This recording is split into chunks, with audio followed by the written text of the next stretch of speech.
압도적 재미 매불쇼 수요 난장판 지금 출발합니다.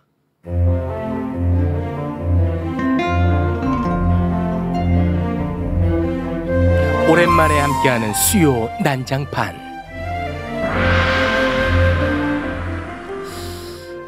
자꾸만 그 댓글에서 유시민 작가를 섭외하라고 저를 어마어마하게 압박을 가하시는데 저한테 유시민 맡겨놓으셨습니까? 저도 섭외하기 힘들다고요. 여러분이 좀 해주시기 바라겠습니다. 하지만 오늘 함께합니다. 자, 그러면 한 분 한 분 모셔볼까요?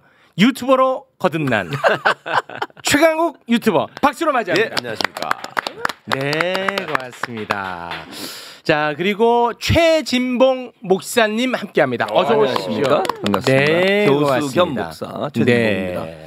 응원봉의 물결에 우두머리죠, 제가. 그렇게 봉라인. 다 봉라인이야, 응원봉은. 막 갖다 붙이시는군요. 그렇죠, 봉이잖아요, 다. 봉으로 끝난 건 제 라인입니다. 그렇습니까? 네. 네. 요새 뭐 섭외가 많이 안 들어오나 봐요. 본인을 많이 꾸미시네. 어떻게 알았어요? 그죠? 이럴 때 꾸미기 마련이거든요. 네. 그럼요, 많이 들어올 겁니다. 고맙습니다. 네. 자, 그리고 우리의 신경 안정제 유시민 작가 박수로 맞이합니다. 네, 오랜만에 뵙겠습니다. 대단히 반갑습니다. 고맙습니다. 자, 그리고 유시민 작가를 매우 곤란케 하는 여성입니다. 오윤의 신엄마부대 대표님 박수로 맞이합니다. 네, 반갑습니다. 저는 우리 유시민 작가님 신경 안정제, 대한민국 국민의 신경 안정제잖아요. 좀 네. 걱정돼요. 너무 부담스럽고 부담은 좀 이 싸움이 좀 길어지다 보니까 좀 요즘 낚시도 못 가시는데 낚시 스트레스 못 어떻게 갑니다. 푸실까? 네. 여러분들 슈퍼챗으로 많이 독려해 주시고 유시민한테 가는 것도 아닌데 뭘 슈퍼챗이야. 또 매부쇼에서 또 슈퍼챗 많이 받으면 출연료 좀 더 많이 주세요. 더 인상 갑니까? 지금 낚시도 못 가는데 뭔가 네. 금융치료라도 받아야 되는 거 아니에요? 진짜 계엄령 선포하고 나서부터 네. 낚시를 한 번도 못 갔어요. 그러니까 머리도 더 하얘지셨어. 아하. 진짜. 아마 저 흰머리에 네. 한 5% 정도는 오할은 진짜. 홍준표 시장. 최근에 또 MBC에서 네, 했죠. 손석희의 질문들 그 이틀이나 해주더라고. 똑같은 출연했어요. 거를. 맞아. 근데 그 번이나. 이틀 하는 바람에 네. 홍준표 시장이 지금 뿔이 잔뜩 나 있어요. 그래요? 한 번은 이제 2시간 동안 생방으로 나갔어. 네. 근데 이제 한 번은 2시간짜리를 1시간 반으로 편집해서 스페셜로 나갔는데 홍준표 시장이 내 얘기는 다 편집하고 유시민 것만 다 내보내고 아주 그냥 악마의 편집이라고 쓸만한 말을 했어야지. 화가 잔뜩 나 있습니다. 그게 아니고 편성에서 내 얘기를 들어보니까 편성에서 20분 줄여야 된다고 이제 MBC 자체에서 그래가지고 제작팀에서 좀 덜 중요하다고 자기들이 판단한 걸 양쪽에 10분씩 줄였대. 나도 10분 줄이고. 그래요? 예. 그랬는데 왜? 똑같네. 그러면은 완전 잘못된 그러니까. 주장을 하는 거네. 근데 이제 본인은 본인 발언만 이렇게 의식하고 보시니까 여기 날렸고 저기 날렸고 저기 날렸고 이럴 거 아니에요. 나도 재방송을 봤는데 나는 줄인지도 몰랐어. 그래. 이유가 제가 볼 때는요, 유시민 작가님이 하신 말씀은 중간에 빼도 연결이 돼. 일관성이 있으니까. 홍준표 시장은 말이 안 맞는 거지 결국은. 그러니까 빼면은 티가 확 나는 거지. 앞뒤 말고 뒷말이 잘 연결이 안 되니까. 그렇게 분석이 가능하다. 근데 제가 이제 이거는 제가 편집하잖아요. 네. 편집하기에 가장 좋은 모델이 최진봉. 티가 안 나요. 상관이 없는 말을 하니까. 다 드러내도 돼. 뭐하는 짓이야? 어떡해. 네. 뭐하는 짓이야? 근데 홍준표 시장이 이제 주장하는 것은 자기가 굉장히 중요한 말을 했는데 자기 말을 편집했다는 거야. 그래서 그 중요한 말이 뭔가 해서 봤어. 뭐라고 주장을 하는지. 이번 윤석열의 계엄은 내란죄가 아니라는 이유를 자기가 아주 잘 설명을 했는데 그거를 다 날렸대. 그리고 체포영장이 왜 잘못됐는지 이게 왜 엉터리인지 자세히 설명했는데 요거 다 날렸대. 그리고 공수처의 수사가 왜 엉터리인지 자세히 설명했는데 다 날렸다. 날릴만 했네. 지금 변호사 시험 보면 떨어지시겠다. 설명 못 하던데. 이상한 말 했으니까 잘랐겠죠. 우리는 그 다 생방으로 봤잖아요. 그럼요. 네. 어떠셨어요? 오랜만에 만나셨을 텐데. 부드러워지셨더라고. 홍준표 시장님이.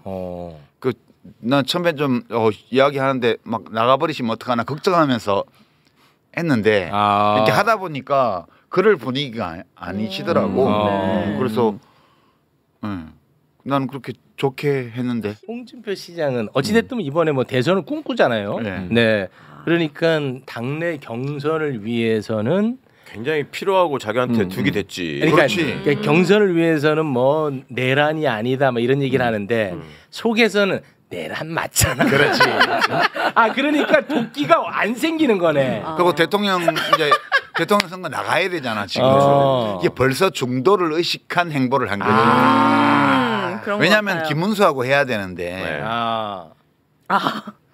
그렇지. 그 차별점. 포지션으로 가서 레드오션에서 싸울 수는 없잖아. 그렇지, 그렇지. 내가 해석하기는 그래요. 그런 거 같네요. 맞아. 이렇게 애민 박정희 끌어다가 유시는 내란이라고 하고.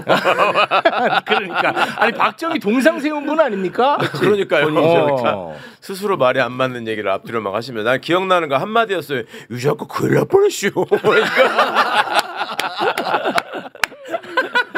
어쩐지 그러면서 부정선거에 내란이 대해서도 막 주장하지 않더라고요. 아니 진지하게 그렇게 걱정을 해주시니까 고맙더라고. 나는. 큰일 날 뻔했다고. 아니 내나 해프닝이라고 해놓고 왜 큰일 날 뻔해 해프닝인데. 그러니까 이번에도 해프닝 얘기하더만요. 이번에 또 그러면서 큰일 날 뻔했슈 그러는데. 나 참. 그러니까 이제 속내와 겉으로 그렇죠, 표출해야 그렇죠. 되는 네. 메시지가 전혀 다르다. 그러다 보니까 이번에 도끼가 좀 보이지 않더라. 알겠습니다. 자, 그런데 그 최근에 윤석열의 공소장이 공개가 됐습니다. 근데 이걸 보면서 제가 느낀 것은 야 검사들이 뭐 하나 일을 하면 잘하긴 잘하구나. 너무나 정리가 깔끔하게 돼 있다. 이런 생각을 해봤습니다. 그것만 느끼셨어요? 뭐가 더 있습니까? 저는 하나 저기한 게 공수처에서 넘어와가지고 구속영장 연장 신청 기간 연장 신청 기각됐을 때 지들끼리 모여가지고 회의한다고 막 그랬잖아. 그러고 나서 이제 법원 비난하고 뭐 총장한테 다 네가 독박 써 이렇게 하는 걸로 끝냈잖아요. 네네네. 근데 그게 다 쇼라는 게 공소장을 보면서 입증이 되잖아요. 그 100장 넘게 미리 다 써놔놓고. 야 그러네. 진짜 그걸 그러네. 회의 끝나고 나서 썼겠어 그거? 다 써놓은 거예요. 그리고 그걸 만약에 걔들이 거기서 이거 이렇게 됐으니까 기간 연장 안 받아줬으니까 예를 들면 불기소한다라고 어거지 쓰는 결정을 했다고 해보세요. 불기소장은 300장 써야 돼. 쓸 수가 없다니까요, 그 애초에. 그러네. 그거 완전 쇼한 거야. 그러니까. 쇼한 거네. 이렇게 자세하게 다 써놔놓고. 근데 이번에 이 들어와 있는 이 공소장의 이 수사 내용은 이게 공소장이거든요. 진짜 길다. 어마어마합니다. 근데 이거는 공수처에서 한 거예요? 아니면은 검찰에서 한 거예요?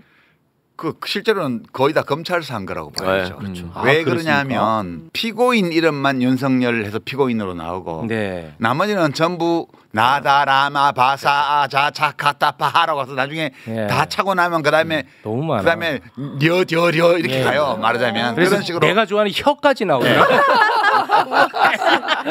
관련된 사람들이 이렇게 많다. 너무 많다는 거야. 근데 이제 가부터 시작해서 쭉 한 10명 정도는 그동안 뉴스를 꼼꼼히 보신 분들이라면 누군지 금방 알아요. 그렇습니다. 네? 그러니까 나가 이제 김용현이야. 김용현. 나가. 네. 그리고 다라마가 이제 사령관들이고 뭐 네. 그렇게 가요. 예. 읽다 보면 한 10명만 알면 돼요. 나머지는 사실 별로 중요하지 않아. 영관급으로 내려가거나 이러면 누군지 몰라도 돼요. 네네. 그런 건데 이 내란을 전체적으로 재구성해 놨더라고. 근데 이게 왜 검찰이 한 거냐 하면 거기 나다라마 바가 다 구속돼 있거든. 검찰에. 네. 검찰에. 그 사람들이 기소장을 검찰 이미 다 써놨어요. 그렇죠. 그러니까 거예요. 이 공소장은 그 사람들의 공소장을 관계를 맺어서 쭉 하나의 스토리로 만들고 거기에 그 사람들 공소장에 윤석열 대통령이라고 돼 있던 데를 피고인으로 바꾸면 그냥 저 공소장이 돼요.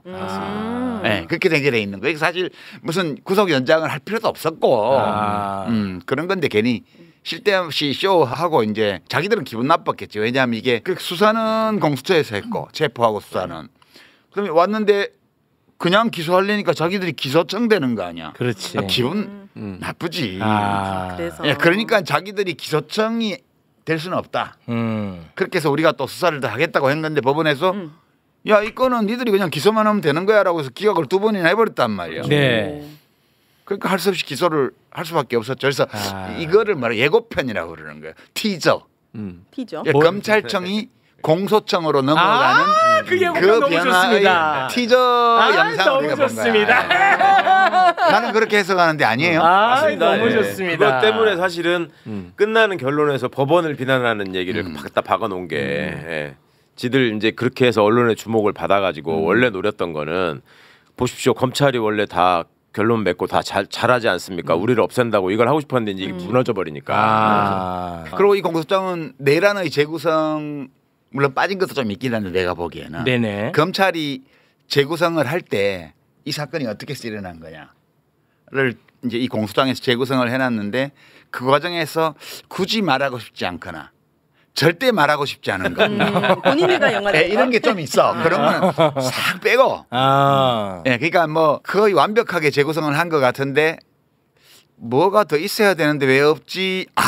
이게 검찰이 하고 짐작되는. 그럼 검찰이 최선을 다해서 다루고 싶지 않았던 부분을 빼고는 나름 재구성을 잘했다. 그렇지요. 검찰이 최선을 다해서 빼고 싶었던 건 잠시 후에 이야기하기로 네. 하고. 네. 그러면 이 공소장이 워낙 방대하니까 그래도 우리 작가님이니까 나름의 재구성을 좀 한번 해주시면 어떨까 요약해 싶습니다. 주세요. 네. 전체적으로 보면 아주 일찍부터 윤석열은 화가 나서 확 휘둘러 가지고 저것들을 싹 죽여볼까?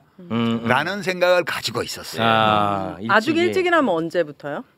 거의 뭐 지난 총선 전후에서는 확실하고 작년 총선 전후한 시기에는 너무 뚜렷하고 이 공소장에는 안 나오지만 그 전부터 그게 있었을 거라는 그런 느낌을 주는 문장들이 있어요. 네. 그러니까 오래 전부터 이 야당 때문에 신경질나 확 어떻게 해버릴까 이렇게 생각하다가 총선 때 뭐 좀 잘 해가지고 이번엔 뭐 안 그래도 될지 몰라라고 했는데 총선 돌아가는 걸 보니까 이게 또 아니고 그러면서 결과가 나온 걸 보니까 이게 절망적이잖아요. 그 얘기는 다 나와요. 네네. 더 심한 여소야대가 됐다고. 그렇고 이제 뿔이 난 거지. 네. 그때부터 땀은 사람들을 불러 모으기 시작했어. 네. 장군들 뭐 데려와서 밥도 주고 술도 주고 그러면서 뭐 말도 꺼내보고 그렇게 해서 장차 이 계엄령을 선포할 경우에 군인들이 내 말을 듣도록 하기 위해서 쭉 밑자락을 쭉 깔고 가요. 선별 작업도 하고 그랬겠죠. 네. 그러다가 이거 하긴 해야 될 것 같아 라고 생각했을 때 김용현을 경호처장에서 장관으로 보내요. 그러니까 이제 여름쯤에는 언젠지는 내가 아직 결정을 못했지만 하긴 해야 될 것 같아. 마침 그때 군대에서 골프도 많이 칩니다. 네. 특임대 불러서 골프 치고 여름에 갔대. 그랬고요. 그다음에 확실하게 해야 되겠다고 마음먹은 거는 이 공소장에 따르면 계엄 선포 열흘쯤 전이었던 것 같아요. 그러니까 2024년 11월 23일경.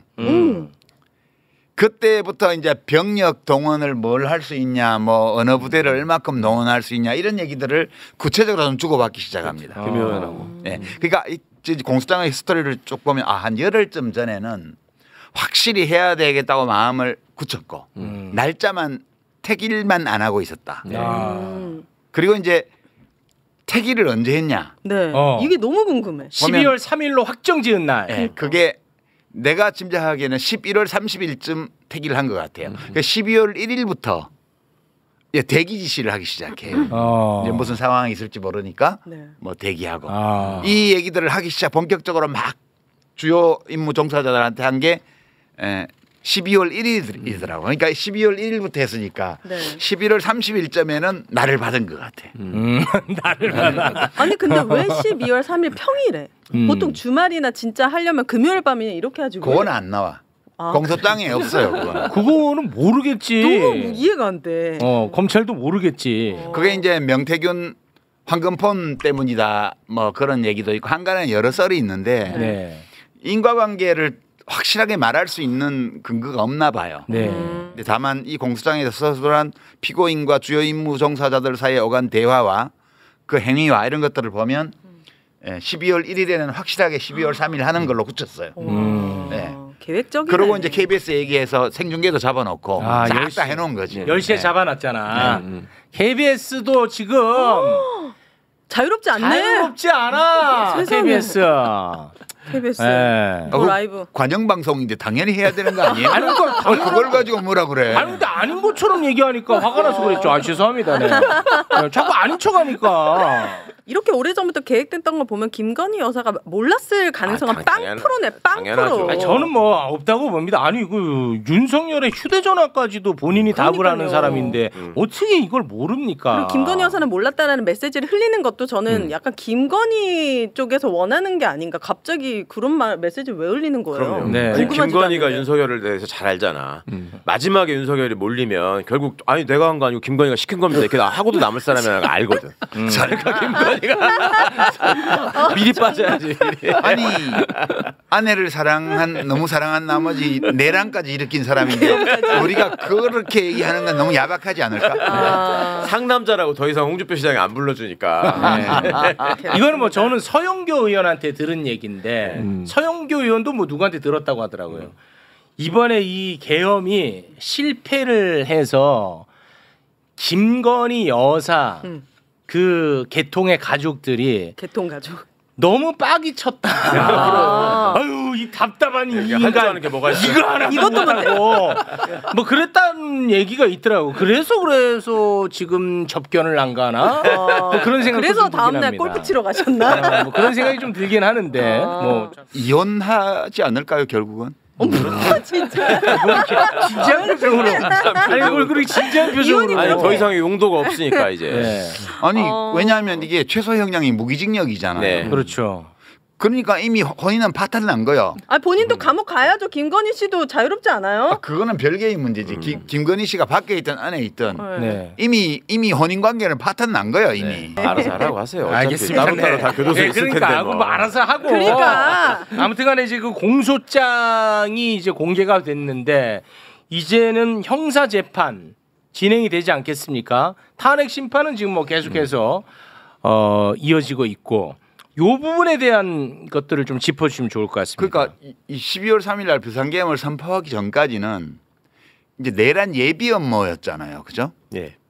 내란 예비 업무였어요. 근데 공소장에 그 얘기는 잘 안 나오는데 이 비상계엄을 정당화하기 위해 가지고 북을 도발하고 이런 게 우리가 이제 국회 청문회나 또는 언론 보도를 통해서 많이 봤잖아요. 네. 공소장에 이 내용은 없어요. 외환 유치. 예, 그러니까 이제 이때까지는 이렇게 했다 하더라도 실제로 그런 상황을 조성을 해서 사회적인 소요가 발생하거나 뭐 준전시 상황이 생기거나 북한의 도발이 있거나 이랬으면 이 계엄령이 정당화될 수 있는 거예요.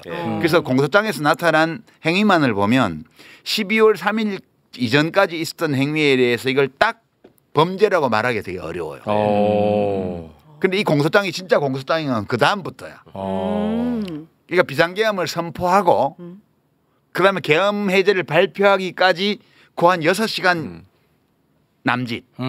그 시간 동안에 있었던 일들이 여기 재구성이 다 돼 있어요. 이제 그게 다 범죄예요. 그죠? 아, 그게 이제 다 범죄 행위군요. 그러니까 경고성 계엄이 아니라는 거를 명확하게 드러나는 얘기들이 다 들어있는 거죠. 그러니까 이제 검찰의 공소장 내용을 요약하면 우선 이 계엄은 앞부분에 쭉 공소장에서 서술한 바에 따르면 계엄 선포할 이유가 안 되는 거예요. 그러니까 위헌 계엄이라고 딱 못을 박았습니다. 위헌. 그러니까 그 실체적인 위헌이라고. 그러니까 헌법 77조에서 규정하고 있는 비상계엄 선포 요건이 존재하지 않는 상황에서 계엄을 선포했기 때문에 이거 위헌이고. 네. 그다음에 계엄 포고령 1호의 주요 내용이 위헌일 뿐만 아니라 계엄법에 위배된다고 했어요. 그렇죠. 근데 이때부터 다 범죄인 거예요. 이게.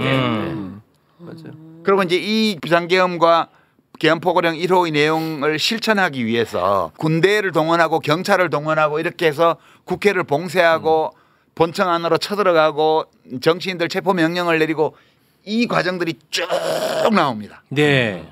그거는 전부 증거의 뒷받침을 받는 거예요. 그러니까 이제 통화 기록이라든가 이제 녹취라든가 당사자 진술, 당사자 진술이라든가 톡방에 나와 있는 이제 멘션이라든가 이런 걸로 전부 재구성을 해서 오도 가도 못한 내란범이에요. 이 공소장을 보면 형사 재판은 생각보다 순조롭게 진행될 가능성이 높겠군요.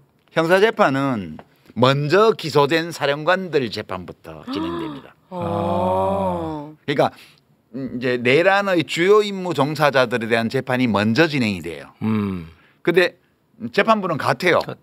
재판부는 이 재판을 하는 재판 합의부에서 형사 합의부에서 윤석열에게 지금 배당이 됐어요. 네. 그러니까 동일한 재판부에서 먼저 주요 임무 종사자에 대한 재판을 먼저 가는 거예요, 이게. 그리고 이 사람들은 관련 사항이 적기 때문에 빨리 끝나요. 그러니까 이게 윤석열의 재판을 생각을 해보면 먼저 유죄 선고가 사령관들부터 나요. 아 그럼 그 조합하면 되겠네. 시킨 대로 행동한 사람들이 유죄 선고를 받고 막 징역 15년, 20년 막 받을 거 아니에요. 이게 네. 주요 임무 종사자는 5년 이상이거든. 미니멈 5년이거든. 그래서 이제 윤석열은 이제 유죄 선고를 받을 텐데 문제는 시간을 끌 거 아니에요. 그렇죠. 그러면 구속 기간 6개월이잖아. 네. 6개월 후에는 나올 거 아니에요. 재판이 안 끝나면 네. 걱정하지 마시라. 왜요? 지금은 현직 대통령이기 때문에 내란죄 말고는 기소할 수가 없어요. 아 6개월 후에는 대통령이 아니니까. 아니 이제 헌법재판소에서 탄핵 인용을 하고 나면 6개월 사이에 파면 되니까 이제 대통령이 아니잖아. 네. 그렇지. 대통령이 아니기 때문에 불소추 특권이 없어지게 돼요. 아. 그 내란죄 빼고 다른 거. 직권남용. 정치자금법, 명태균 관련해서 아. 정치자금법, 선거법, 그다음에 직권남용. 예, 뇌물, 직권남용, 뭐 우리 최해병 사건 기소할 수 있는. 그게 다 나오는 거예요. 그러면 이제 지금 끈떨어진 년이잖아. 이게 대통령도 아니요. 내란범으로 지금 내란 수개로 재판받고 있어요. 그러면 여죄를 다 이제 조사해가지고 추가 구속영장을 발부하는 거지. 계속. 전통적으로 검찰이 이렇게 시국사범에 그래왔어요. 대해서 이렇게 해왔어요. 정치인들에 대해서. 이걸 하던 수법이고 이화영 부지사한테 최근에 너무 유감없이 보여줬고 그러니까 이화영 다루듯이 다루면 돼. 네. 그러니까 절대 못 나와. 나올 수가 없어.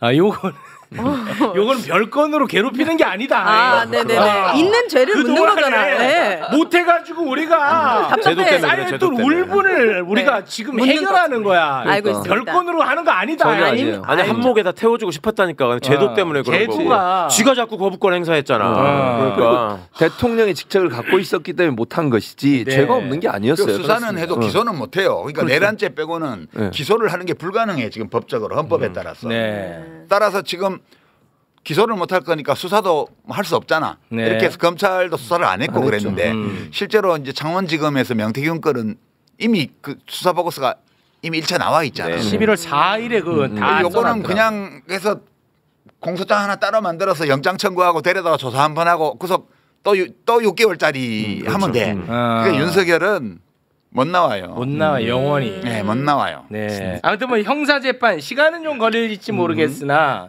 이거는 뭐 아무리 발버둥 쳐봐야 답이 없겠네. 네, 예, 안 돼요. 탄핵 심판은 뭐 더 쉽고. 더 쉽고 예. 탄핵 심판은 그러면 더 이상의 변수는 없습니까? 나는 그렇게 보거든요. 8명으로 해도 전원일치, 9명으로 해도 전원일치. 그렇습니다. 그렇게 보거든요. 저는. 아 그렇습니까? 네. 왜냐하면 왜냐하면 그래서 명색이 법률가인데 판사들인데 네. 우리가 지금 국민 모두가 알고 있고 현장 생중계로 다 봤던 그 일들이잖아요. 그렇습니다. 아 물론 뭐 이재용 씨 뭐 무죄 주기 위해서 막 온갖 법리를 막 만들어내잖아요. 이제 판사들이. 그건 알아듣기도 어렵지. 네. 이건 쉬워. 근데 그거는 복잡해. 무슨 제일모직하고 뭐 아유. 삼성물산하고 뭐 주식 가치가 어쩌고 막 되게 복잡한데 이거는 그래서 분노가 잘 안 일어. 맞아. 이거는 총 들고 국회에 쳐들어가서 이렇게 그렇지. 깨고 막 힘들잖아. 네. 이거는 논란 소지를 없애기 위해서 헌법재판관들도 구인 완전체로 이렇게 하기 위해서 지금 노력하는 것 같고요. 네. 이거는 그냥 만장일치로 저는 나오리라고 봐요. 네. 그렇습니다. 그러면 아무리 윤석열을 돕고 싶은 사람이 3명 아니라 30명이 있다고 하더라도 있다고 쳐. 그러면 윤석열이 말로 논리를 만들어줘야 되거든. 그렇겠죠. 이거를 반박하면서 네. 이미 정리되어 있는 범죄 사실을 반박하면서 네. 너무 쓸 말이 없고 아. 그거를 반박하려면 최소한 300장은 써야 돼요. 그거 귀찮아서도 못해. 할 수가 300. 없어. 아. 그리고 항상 뭐 특정인을 얘기해서 그렇지만 걱정했던 재판관이 정영식 재판관이거든. 아, 나보다 젊은 분이야. 진짜? 아, 진짜로? 그럼 뭐야 이거 왜 이렇게 나보다 충격이야? 2살인가 3살 동생이더라고. 진짜요? 야 이거 충격인데? 와. 아 그래요? 네. 난 너무 옛날 사람이라. 아니 옛날 사람 아니야. 아 그래? 거의 아무튼 80학번쯤 되죠. 정영식 재판관을 제일 걱정했단 말이야. 네. 근데 이번에 헌재 변론하는 그 과정을 내가 지켜봤더니 원래 화는 뇌를 통해서 생각해보고 내 생각과 다를 때 화가 나는 건데 정영식은 네. 그냥 짜증을 내더라고. 그냥 짜증을 내더라고. 그렇잖아요. 그러니까 이건 말이 안 되는 거야. 근데 누군가가 짜증을 내는 모습이 그렇게 좋게 보이는 경우가 별로 없는 거예요. 그러니까 이거 이변이 없을 것이다. 하지만 이제 마지막까지 우리는 긴장은 해야겠죠. 그럼요. 네. 그 국힘당이 지금 딜레마예요. 어떤 딜레마에 처해 있냐면 그냥 다 인정하고 뭐 협조하고 잘못했습니다 하려니까 조기 대선 열리면 그냥 죽을 것 같잖아. 그렇긴 하지. 네, 근데 이렇게 막 헌법재판소 공격하고 뭐 하고 한다고 해가지고 또 탄핵 인용이 안 된다는 보장도 없어. 법원에서 유죄 선고 나올 거라고 자기들도 생각해요.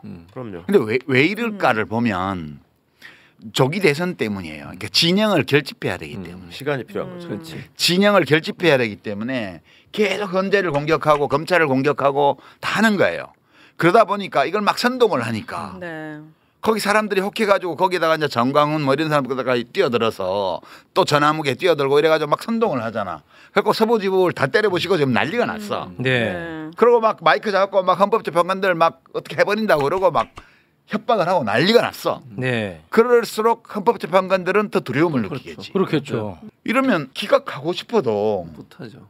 할 수가 없죠. 이거- 자기 일이니까. 그러니까 지금 국힘과 윤석열 지지자들이 하는 모든 행위는 윤석열의 유죄 선고와 대통령직 파면을 더욱더 굳혀주고 있어요. 네. 근데 또 이렇게 안 하면 진영이 무너지니까 안 할 수도 없네. 안 할 수도 없고. 보면서 막 화가 나고 개탄스럽고 걱정되고 이런 분들이 많으실 텐데 굳이 그럴 건 아닌 게 살아보려고 발버둥 치는 거예요. 국힘이. 그러니까 시간은 그쪽 편이 아니에요. 이렇게 발버둥 치면 칠수록 상황은 점점 더 나빠져요. 실제 근데 나빠질까요? 나빠져요. 왜냐면 오늘도 무슨 여론조사 이상한 거 하나 나와서 무슨 윤석열 지지한다가 51% 나왔다. 그러니까 펜앤마이크에서 여론조사 공정위 했대. 그 누군가 여론조사 공정위한 문항을 올려놓은 걸 보니까 뭐 이러이러한 문제가 있음에도 불구하고 헌법재판소가 이런 거 하는 것에 어떻게 생각합니까? 뭐 이러이러한 뭐 영장이 무효라는 게 있음에도 불구하고 뭐 검찰이 이렇게 한가 어떻게 생각합니까? 이렇게 계속 문항을 넣어놓으니까 사람들이 전화를 받다 뭐 이런 놈들이 다 있어라고 전화를 다 끊잖아. 그러니까 그렇지, 그 좀- 전화를 성의껏 끝까지 받은 사람이 반이 넘는 거야. 이제 그런 걸 갖다가 약을 풀고 있어요 지금. 그러니까 그런 걸로 민심을 흔들어 보려고 그러는 건데. 근데 안 흔들린다 이겁니까? 예, 그러니까 이제 우리가 그걸 알면 돼요. 그렇다는 거를. 그게 그렇게 해서 나오는 거랑 민심과 아무 상관이 없어요. 아니 근데 그거를 걱정하는 거예요. 예를 들어서 지금 뭐 국민의힘이 딜레마라고 하셨는데 지지층을 결집하기 위해서 뭐 내란 수계를 뭐 옹호하고 그냥 다 미친 소리거든. 그럼 저런 미친 소리에 결집이 될까봐 걱정하는 거죠. 결집이 돼요. 근데 돼? 그 결집만으로는 선거를 이길 수가 없는. 그 정도 수준에서. 수준이에요. 전제 사실을 이해하시면 되는 거예요. 그러니까 지들이 봐도 죽을 것 같거든. 그러니까 어떻게든 살아보겠다고 저렇게 악을 쓰고 있는 거니까 좀 안 됐. 너무 그렇게 안 됐다는 생각 들지 않아요? 그런 생각을 왜 합니까 지금? 아니 그 총으로 지금 국민을 죽이려고 했는데 아니 뭘 안 됐다고? 지지율이 뭐 엄청 높아졌다. 정당 지지율도 국힘이 더 높다 이런 거를 이제 믿고 네. 설날 앞두고 서울역 갔잖아요. 서울역을 왜 갔겠어요? 거기 KTX역은 그렇죠. 거기 경부선역이잖아. 경부선역. 거기는 대전 거쳐서 대구 거쳐서 부산 가는 예. 승객들이 있는 데란 다 말이에요. 우리 편인 줄 알고 가구나. 갔다가 야, 이게 전국 평균 지지율이 정당 지지율이 45%면 이거는 경부선 KTX에 가면 우리 편. 지지율 70% 나오는 거야 이거. 그래 갔는데 막 뿌리치고 아우. 등 돌리고 막 욕하고 아우. 또 그 와중에 또 어떤 분은 또 뭐 똑바로 안 하고 윤석열 안 지킨다고 또 욕하고 욕을 봐가지고 아수라장돼 가지고 이제 더 이상 안 가잖아. 양쪽에서 욕 먹는. 상식파들한테도 욕 먹고 완전히 그 극우한테도 극우한테도 제대로 그렇죠. 윤석열 안 지킨다고. 오죽하면 20분 만에 떠났겠어요. 그러니까 지금 그냥 막연한 불안감을 조장하고 그리고 이제 나는 지금을 이제 내란 세력 대 호헌 세력의 싸움이라고 보는데 네. 헌법 체제를 수호하려는 호헌 세력이 있고 네. 민주당을 중심으로 네. 시민들이 있고 그러면 이제 윤석열 패거리와 국힘당을 중심으로 한 내란 세력이 있고 그 내란 세력의 외곽에 뭐 정광훈 뭐 등등이 붙어 있고 아 많아. 이렇게 이제 내란 세력이 한 덩어리가 있고 나머지가 호헌 세력이 있고 이렇게 돼 있는데 이 호헌 세력과 내란 세력의 싸움에서 언론은 소위 중립이라는 걸 지키면서 양쪽에 동등한 발언권을 주려고 그러잖아요. 맞아요. 네. 네, 진짜 이제 그래요. 그렇게 되는 데다가 이쪽이 이제 그런 이상한 여론조사를 가지고 마치 국민들 일반 여론이 안 그런 것처럼 해서 이제 이쪽 호헌 세력한테 약간의 심리적 좌절감을 안겨주려고 그러고. 그럼 여기를 갈라치기 하려고. 갈라치기 심합니다. 지금부터. 이것만 조심하면 돼요. 네. 갈라치기 말씀하셨는데 그 갈라치기가 지금도 언론을 중심으로 시도가 되고 있습니다. 왜냐 지금 언론 보면은 특정인 얘기해도 되는지 모르겠는데 뭐 김부겸 전 총리라든지 네. 그리고 뭐 김경수 전 지사라든지 이런 분들로 도배가 되고 있습니다. 임종석 전 임종석 실장이라든가 전 실장이라든지 네. 김두관 전 지사라든가 그렇습니다. 이런 분들. 이분들의 정치적 중량감에 비해서 언론의 양이 어마어마하게 많이 나오고 있습니다. 이거는 뭐 사실이잖아요. 김동연 현 지사. 현 지사. 네. 그런데 지금도 그러한데 이 갈라치기가 폭발할 시점이 제 생각에는 이재명 대표의 2심 선고라고 저는 개인적으로 생각합니다. 그래서 이 갈라치기가 먹힐까봐 불안하다는 거예요, 저는. 그래서 빨리 이걸 김을 빼야 되는데. 2심 유죄 선고지. 유죄 선고라고 한다면 나면은 무죄가 아무 나면은 문제 없고. 이재명 대표는 부스터를 달고 날아다니겠지. 그냥 뭐 날아다니는 거지. 그러면은 뭐 갈라치기 시도도 먹히지도 않고 그럴 거니까 그 얘기는 할 필요 없고 유죄 선고가 나면 그 유죄 선고를 기화로 이거를 이제 지렛대 삼아 가지고 민주당 내에서도 이제는 내가 대선 주자로 나서야 된다라는 주장을 하면은 내분이 막 생기고 그거를 언론이 증폭시키면서 엉망이 되지 않을까 하는 우려 어떻게 보십니까? 뭐 실제로 이런 우려를 많이 해요? 아니요. 안 하는 것 같아요. 그래서 제가 걱정하는 거예요. 이걸 김을 빼야 되는데 다들 안 해. 우려를 안 하는 게 우려스럽다고? 저는 그겁니다. 우려를 안 하는 게 우려스럽다. 우려해야 되는데 저는 그렇게 생각합니다. 근데 왜냐? 왜 안 한다고 생각하냐면 이걸 다루기만 해도 어마어마하게 공격을 받거든. 다루기만 해도.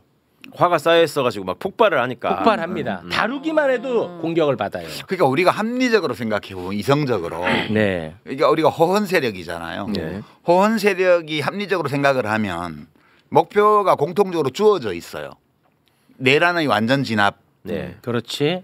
이 목표고 일단은 그걸 하기 위해서는 조기 대선에서 정권 교체를 해야 되죠. 당연합니다. 내란 세력이 또 집권을 하면 내란 청산이 안 되니까. 안 되죠. 그럼 우리 모두의 공통 목표는 내란의 완전 제압을 위한 조기 대선 승리. 그렇지. 이거잖아요. 그렇지. 근데 이제 이게 우리 모두의 공동 목표인데 내가 하고 싶은 사람이 있겠지. 그게. 있겠죠, 당연히. 그 권리야 누구한테나 있는 거지. 정치하는 그건 사람. 뭐라고 할 수 없고. 그런 이재명 대표를 포함해서 모두에게 내 손으로 그 일을 하고 싶다. 그렇죠. 이건 당연한 어떤 욕구라고 우리가 인정을 해야 돼요. 그렇습니다. 그러니까 이제 여기서 우리가 몇 가지를 그냥 확인하면 되는데 원칙을 이재명 대표는 2021년도인가에도 대법원 가서 깨져와가지고 그렇죠. 한번 살아났잖아요. 예, 진짜 드라마. 항소심까지 당선 저 피선거권 상실형을 받았다가 대법원에서 깨져온 거 아니에요. 드라마죠, 드라마. 네. 그래서 한번 살아난 전력이 있어요. 네. 그 이번에도 항소심에서 또 판사가 이상한 판결을 해가지고 그렇게 한다고 해도 여전히 그 가능성이 이번에도 남아 있습니다. 네. 따라서 항소심에서 뭐 당선 무효형 또는 뭐 피선거권 박탈이 따르는 유죄 선고를 받는다고 하더라도 그건 대법원 가서 또 싸워야 돼요. 그건 맞죠. 왜냐하면 이 모든 기소가 윤석열이 정적을 제거하기 위해서 했던 공작에 입각한 거기 때문에 그렇습니다. 그렇게 또 싸워야 돼요. 그러니까 따라서 당연히 그 법적으로 피선거권이 박탈되지 않는 한은 이재명 대표는 출마를 하는 거죠. 출마하죠, 당연히. 그리고 대통령이 되면 기소가 중단이 돼요. 그거는 기소를 못 해요. 대통령이 돼 있는 동안은. 불소추 특권? 예, 불소추 특권이 아니, 있어서. 그게 무슨 말이죠? 대통령이 당선되면. 대통령에 당선이 되면 당선되는 그 다음 날 취임이잖아, 지금. 취임하면 그러면 내란 외환을 빼고는 기소를 못 해. 아니죠. 이거는 기소가 재판이 된 진행 건이잖아요. 스톱이에요, 스톱. 스톱. 예? 재판이 스톱된다고? 예, 재판이 스톱돼요. 임기 마실 때까지. 예? 진짜로? 예, 임기 마실 때까지 재판이 다 스톱됩니다. 그걸 둘러싸고 또 이제 보수 언론 쪽에서는 맞아요. 한동훈도. 해석에 다툼이 있다는 맞아요. 식으로 헛소리를 해야 되는데 그렇게 하죠. 네. 이 불기소 특권을 대통령에게 준 이유는 뭐냐 하면 국가 주권의 상징이고 국민의 위임을 받아서 주권을 행사하는 이 최고 통수권자에게는 네. 이 직을 수행하면서 저지른 범죄가 아니고 취임 전의 여러 일로 인한 기소를 할 수 없어요. 그러니까 취지가 국정 운영의 안정성을 기하고 네. 그다음에 이제 주권 재민이라는 우리 헌법의 원리를 옹호하기 위해서. 그러니까 대통령이 당선이 되면 퇴임할 때까지 스톱됩니다. 모든 소추 절차가. 저는 개인적으로 국민에 의해서 선택을 받으면 저는 그 재판은 스톱돼야 된다고 생각을 하는 사람입니다. 네, 그 헌법의 너무 원리에 당연하지. 비춰서 그렇습니다. 네. 근데 실제로도 그렇게 스톱이 된다는 거예요? 다 스톱돼요. 그러면은 이런 논란이 필요 없는 안 거지. 생기는 거 아니에요? 그렇지. 근데 이제 그러면 야 그럼 뭐 2심까지 뭐 최종심은 아니지만 유죄 선고를 받은 범죄자가 대통령 되냐 이런 식으로 공격받을 소지가 있어. 그건 약할 것 같은데. 그러니까 이제 그 조선일보 그 주필이나 이런 사람들은 그렇게 말을 하는 거예요. 그럼 나라가 어떻게 되겠어? 그런 사람이 대통령 되면 되겠어? 이재명도 없어져야 돼. 이렇게 칼럼을 써요. 뭐 그러면 그 공격은 얘기는 하겠지. 이제 민주당이나 국힘당 어느 당을 확실히 지지하지 않는 이른바 중도층 이런 분들 보고 그래 그러면 안 되죠. 이재명 찍으면 안 되겠네. 이렇게 생각하라는 뜻이에요. 그러고 이제 민주당 지지층한테는 뭐라고 하냐면 야 중도층이 그렇게 생각하니까 너네 이재명이 내보내면 질지도 몰라.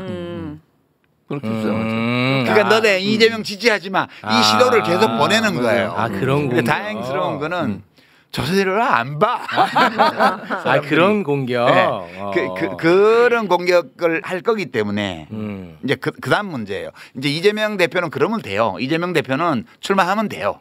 출마해야 되고. 그러니까 출마를 못할 가능성이 0%예요. 0%. 아, 그거는 0%예요. 그러니까 제가 법도리에 한계가 있어가지고 그냥 그렇게 말씀드리면 다 알아들을 줄 알았는데 아니요. 선배님 이렇게 말씀해 주시니까 불소추 특권의 의미를 너무 잘 정리를 해주셔서 재판은 자동정지에 자동정지. 이재명 대표의 출마는 기정사실로 우리가 봐야 되고요. 근데 이제 왜 꼭 이재명이어야만 내가 하면 더 잘할 수 있어. 이런 사람이 있을 수 네. 있잖아요. 많아 보이던데요. 다 나와 지금.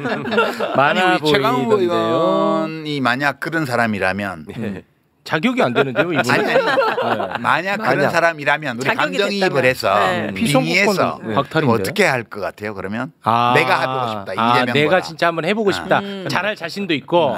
그럼 어떻게 할 것이냐? 그러니까 혹시 속으로 그 전까지 가능성이 0%라고 하지만 혹시 모르잖아. 뭐 이재명 대표가 항소심까지 유죄 나오고 나서 내가 안 하겠다 이럴 수도 있는 거고 하고 주관적으로 생각할 수 있어. 네네. 그러면 어떻게 처신할 것 같아요? 그러니까 그런 욕심이 크면 클수록 저 여기 있어요 여기 있어요 계속 소리를 질러야 되지 않을까요? 안 되겠네 정신. 이거 안 되는 거야. 이 사람 안 돼. 이재명을 공격을 하겠지. 이재명이 안 된다고 계속 얘기하고 공격을 하면서 자기가 그 자리를 대처할 수 있다고 주장하지 않을까요? 그러면 이재명 대표는 지금 대선 후보 지지율 조사를 보면 민주당 지지층의 75% 그렇죠. 이상이 압도적 이재명을 지지를 지지하고 가지고 있어요. 맞아요. 그러면 그분들이 그래 네 말이 맞네. 네 지지해 주기. 에이, 이런 아니죠. 나 같으면 이렇게 할 것 같아. 만약에 내가 네. 대선에 나가고 싶어. 그리고 내가 잘할 것 같아. 잘할 수 있어. 네. 이재명도 좀 뭔가 지금 위험해. 뭐 위험해. 내 입장에서는 그냥 사법 리스크 있는 것 같아. 그거 어떡해? 그러면 나는 딱 나가서 네. 딱 이렇게 얘기할 것 같아. 뭐라고? 이 내란 진압은 제가 전문가입니다. 저에게 여러분 한번 좀 맡겨주십시오. 아니야. 아니, 그 다음에 아니, 어때? 원하시는 답은 아니라고. 제가 이재명 대표가 좀 밖에 대통령이 안 돼. 돼야 된다고 생각한다. 그리고 최선을 다해서 돕는 거죠. 그러다가 안 되면 사람들이 자연스럽게 네가 제일 열심히 했으니 이재명 대표가 그렇지. 그렇게 하는 게 나를 점지해주게. 정상이지. 나처럼 하라고 나처럼. 그러니까 정상으로 그렇다는 거야. 나는 어떻게 했었는데? 정치를 안 할 사람이지만 지금 내가 가서 얘기하는 사법 리스크는 말하는 더러운 말이다. 이렇게 얘기하잖아. 그렇지. 그것은 내란범의 언어다. 윤석열이가 군대를 동원해서 국회를 없애려고 한 거나 검찰을 동원해서 이재명을 없애려고 한 거나 그렇지. 기본적으로 성격이 똑같은 일이다 그게. 네. 맞아요. 이재명을 검찰권을 동원해서 죽이려고 하다가 실패하니까 못 죽이니까 그거를 더 키워가지고 아예 국회를 없애는 쪽으로 온 거 아니냐. 군사력으로. 그것이 동일한 행위라는 거예요. 그렇죠. 전 매우 그것이 동의합니다. 맞아요. 내란이 소를 훔치는 거면 이재명을 죽이려고 한 건 최소한 닭을 훔치려고 한 거라고. 네. 동일한 행위예요. 네. 네. 따라서 우리는 사법 리스크란 말을 쓰면 안 돼. 이재명을 기소한 모든 기소는 다 정치적 목적으로 한 반칙 행위야. 네. 이렇게 얘기를 하고 이재명 대표는 무슨 일이 있어도 출마해야 돼. 당연하죠. 이렇게 얘기를 하고 그렇죠. 계속 내란 세력과 싸우는 거야. 그렇지. 어. 그게 정상. 그래갖고 이재명 대표가 별일 없이 출마했다. 그러면 이재명이 대통령 되는 거야. 그거 나는 장관하면 돼. 장관 만약 네. 이재명 대표한테 뭔 일이 생겼어. 네. 그 이재명 대표가 못 나가게 됐어. 그러면 이재명을 지지했던 유권자들이 누구를 지지할까? 오. 이재명 사법 리스크 있어도 안 돼. 내가 할 거야라고 말한 사람하고 아니지. 제일 열심히 싸웠던 제일 사람 열심히 말이에요. 이재명과 함께 싸웠던 사람하고 그 중에 사람으로 누구한테 하죠. 표줄 것 같아? 두 번째 사람. 그러네. 유시민. 그러니까 내가 지금 얘기하는 거는 아 그럼 지금 막 튀어나온 사람들은 너무 전략을 잘못 짜고 있는 이 거죠. 망하는 길로 가는 거야. 망하는 길로. 이게 잘못이라는 얘기를 내가 하는 게 아니야. 아 그러니까 전략이 잘못됐다. 뭐 윤리적으로 뭐 틀렸다든가 논리적으로 안 맞다든가 이런 게 아니고 그래. 이게 이 상황이 이제 특수한 상황이라. 상황이 변했다는 걸 지금 인지를 못하고 있는 그렇지. 이게 일상적이고 정상적인 정치적 경쟁 상황이 아니고 내란 세력의 준동을 철저히 끝까지 제압해야만 하는 그렇지. 비상시국이란 그러니까. 말이에요. 맞아. 이 조건에서는 우리가 평소에 쓰는 정치 문법으로 하면 다 망해요. 나는 그 지난번 총선 때를 생각해봐요. 작년 총선 때를 생각하면 그때 윤석열의 무능과 횡포와 이 부패가 극에 달했잖아. 네. 그게 많은 시민들이 이대로는 안 된다고 생각할 때 아니에요. 네. 그렇죠. 그래서 소위 이재명 대표의 리더십의 반기를 들고 사법 리스크 운운하면서 체포동의안에 몰래 네. 가표 찍고 했던 사람은 어떻게 됐어요? 다 날라갔죠. 그거 똑같은 거예요. 이 지금 게임의 구조가 지금 우리가 하고 있는 이 게임의 구조가 지난 총선 때보다 더 극화된 상황이에요 지금. 그렇죠. 강도가 더 높아 지금. 그거는 맞습니다. 근데 이런 조건에서 혼장질 하듯이 야 이재명 네가 못 나가지고 지난번 댄스 때 진 거야 이런 소리 하고 그렇지. 네 혼자서 하면 잘 될 것 같아 이런 얘기하고 안 돼. 그래갖고 뭐가 되겠어 그 사람들이. 그러니까 잠깐이에요. 아니 왜 망하는 길로 가냐 이거야. 작가님 그러면 이거 진짜 인간적 호기심으로 여쭤보는 거예요. 나는 그냥 실명으로 갑니다. 네.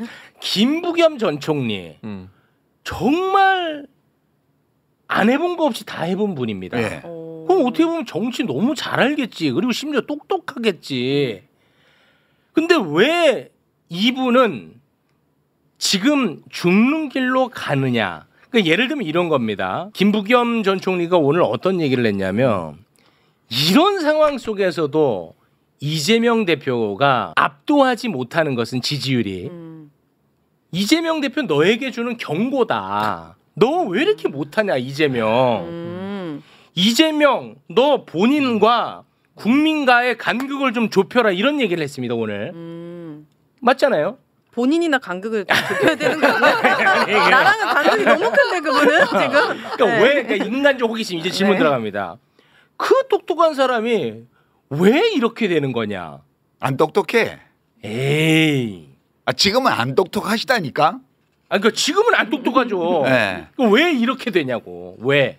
그 사람은 누구나 갈수록 덜 똑똑해지게 돼 있어요. 권력에 눈이 멀었나? 약간 또 하고 싶고 막 이래서. 노력 안 해서 그래요. 노력을 안 예, 해서. 그러니까 이게 이제 그 뇌과학자들이나 노인내과 전문가들이나 이런 의사들이 하는 얘기를 들으면 미친 듯이 뇌를 쓰래요. 미친 듯이. 그러니까 몸의 활력을 계속 유지하고 싶으면 미친 듯이 근력 운동을 하고 뇌를 똑똑한 상태로 유지하고 싶으면 미친 듯이 뇌를 쓰라고 그래요. 그거 말고는 방법이 없어. 막을 길이 없다. 노력. 이게 모든 의사들이 주는 어드바이스거든. 학자들이. 근데 너무 뇌를 안 써요. 그 환경의 영향은 없을까요? 자기가 알고 있는 주변 사람들, 좋은 말만 해주는 사람들 있잖아요. 자신한테. 네, 그 사람들하고만 어울리면서 세상을 보는 거예요. 그런 것 같아요. 왠지. 그러니까 세상의 한쪽 구석에는 또 그런 세계가 존재하고 있긴 하죠. 근데 넓은 대중의 세계와는 동떨어진대요, 거기가. 그 되게 좁은 세상일 텐데. 페이스북에 글 하나 올리면 막 기사가 몇백 개가 나와. 그거 크다. 그거네. 이건 마약이거든. 그거네. 이게 그 지난 총선 때 아웃된 사람들도 한마디 할 때마다 언론이 네. 어마어마하게 해줬잖아. 와, 난 그리고 자기가 과대망상에 빠져가지고 네. 뭐 수석 출마하고 뭐 당을 바꿔서 출마하고 신당을 만들어서 출마하면 될 줄 알지. 맞아. 근데 이낙연 대표조차 15%를 못 넘겼고 그렇지. 그것도 광주에서. 네. 그리고 수도권에서 출마한 뭐 조응천, 홍영표 10% 넘긴 사람이 없어요. 맞아. 그러니까 이 사람들의 착각이 뭐냐 하면 그런 거는 대주주라야 할 수 있는 거예요. 당에. 당의 대주주는 어떤 사람이냐면 내가 빠지면 당의 베이스 하나가 무너질 정도로 국민의 신망이 있는 사람. 그 사람은 대주주입니다. 그리고 이제 보통의 정치인들은 다 소액주주야. 그러겠죠. 네. 아니 내가 뭐 삼성전자 주 10개 가지고 있는데 내가 팔았다고 해가지고 삼성전자 주가가 영향을 받나? 최소한 지분율 1%라도 갖고 있어야 시장에 탁 불면 가격에 영향을 받을 거 아니야. 근데 이 사람들이 삼성전자 주식 한 10개 가지고 있으면서 내가 움직이면 삼성전자 주가가 출렁할 거야. 왜냐하면 누군가가 시장에 열주 내놨다고 막 언론에서 막 보도를 하거든. 맞아. 근데 투자자들은 신경도 안 써. 그 자기만의 세계에서 살아가는 거예요. 이 언론의 마약에 중독돼 가지고. 지금 언론의 보도량은 민심과 상관이 없어요. 원래 정상적인 상황이면 언론의 보도량은 민심의 흐름을 반영하게 돼 있는데 지금은 거의 모든 언론이 민주당 또는 호언 세력을 분열시키는 데 목적을 두고 보도를 쏟아내기 그렇습니다. 때문에 이거에 혹해서 다니면 네. 지금 보도량으로 보면 또 보도의 어떤 내용이나 이런 걸 보면 임종석 실장 전 실장이나 뭐 김경수 전 지사나 뭐 김동연 현 지사나 이런 사람들은 저기 이재명급이지. 네. 지지율 한 30%씩 나오는 사람들이 맞아요. 아니 진짜 그래 진짜. 언론만 보면. 네. 아니라니까. 그러니까. 정말- 그래서 아니 그러니까 요거 하나만. 그래서 이 분열의 분노는 좀 김을 뺄 필요가 있어. 왜냐?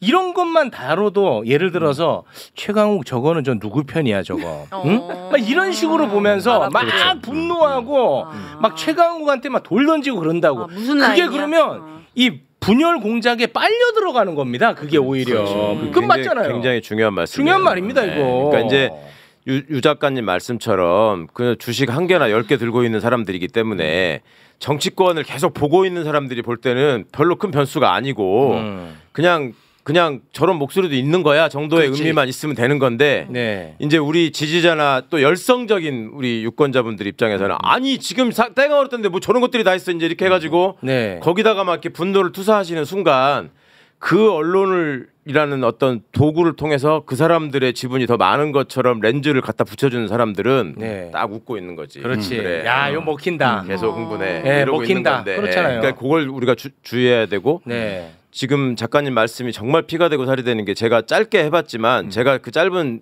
국회 생활 동안 느낀 게 뭐냐면 이게 시간이 오래 갈수록 말이야. 아까 최욱 씨 그랬잖아요. 그렇게 똑똑하신 분이고 경험도 많고 많은 걸 해보신 분인데 네, 네. 그러니까 비유하자면 적절한지 모르겠는데 그런 거예요. 어느 운동선수든지 정말 스타 플레이어가 잘 나갈 때가 있잖아요. 네. 근데 그 사람이 계속 잘하는 게 아니잖아. 그렇죠. 지나고 나면은 체력도 떨어지고 네. 그 다음에 기술도 떨어지고 해가지고 이게 떨어진다고 실력이. 정치인들은 제가 보니까 가면 갈수록 아까 말씀드린 것처럼 뭔가 시대 정신을 읽고 또 시대하고 조응하면서 국민들의 지지를 바탕으로 되게 대주주로 커가는 사람은 아주 극소수고 대부분의 경우는 그 안에서 내가 국회의원을 몇 번 더 하느냐 그리고 그걸 바탕으로 어떤 자리를 더 가느냐 이게 현실적인 목표인 경우가 많아요. 근데 그걸 하다 보면 계속 선거를 하거든요. 당내 선거도 하고 지역에서 선거도 하고 또 지자체 가가지고 선거도 하고 막 하잖아요. 그럼 선거를 하는 과정에서 자기 지지자들의 폭이 넓어질 것 같잖아요. 정치를 네. 오래 하니까. 네. 그게 아니야. 선거할 때마다 적이 생기고 선거할 때마다 경쟁을 하니까 이만큼이 자꾸 떨어져 나가가지고 결국 오래 한 분들이 보면은 나중에 가까워진 거는 자기 기사 좋게 써주는 기자들 그다음에 자기 따라다니면서 그 옆에서 뭔가 이렇게 부스러기 주워먹는 가신들 이런 사람들만 남아가지고 그 사람들하고 쿵짝쿵짝하면서 재밌게 지내.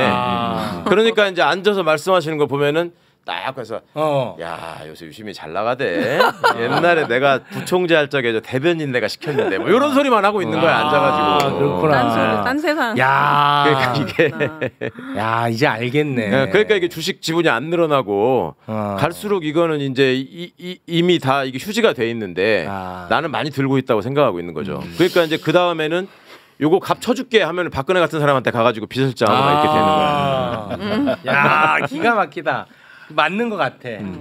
대중의 욕망을 감지하고 네. 그거에 부합하는 행동을 해야 그 사람이 네. 정치적으로 위력이 생기는 거거든. 그러니까 내가 하고 싶다는 나의 욕망을 그런 식으로 노출시켜 갖고는 아무것도 되는 게 없어요. 창피해지기만 하지. 네. 그 보세요. 지금 이제 우리가 이 바둑을 예를 들면 인공지능이 없던 시대의 바둑하고 인공지능 시대의 바둑이 완전 다릅니다. 지금. 어떻게요? 그게 예전에는 3-3에 뛰어들고 이런 거는 하지 말라 그랬던 거예요. 근데 인공지능이 나와서 확률 계산을 다 하니까 무조건 3-3을 파는 게 낫다. 그래서 지금 다 프로들이 3-3을 팝니다. 그냥 우리 인공지능 없던 시대에 최고수가 이제 이창호, 이세돌 이런 사람들을 우리가 세계 최강 바둑 선수였잖아요. 근데 이창호 씨는 지금도 바둑을 떠요. 나와서 뜨는데 별로 이기는 데는 관심이 없는 것처럼 보여. 그냥 바둑을 떠요. 젊은 사람들하고. 그래요? 네. 근데 승률은 어느 정도 돼요. 최근에 와서 인공지능도 공부 좀 한대. 근데 표는 안 내. 그러니까 인공지능 시대의 최강인 신진서에 대해서 그거를 인공지능 시대라서 걔가 잘해 이렇게 말하지 않아요. 그냥 신진서가 지금 최고예요. 제일 훌륭한 바둑 선수라고 얘기를 해요. 이세돌 선수를 딱 보고 인공지능 나오니까 나 그만둘래. 그만뒀잖아요. 나하고 비슷하잖아. 뭐야.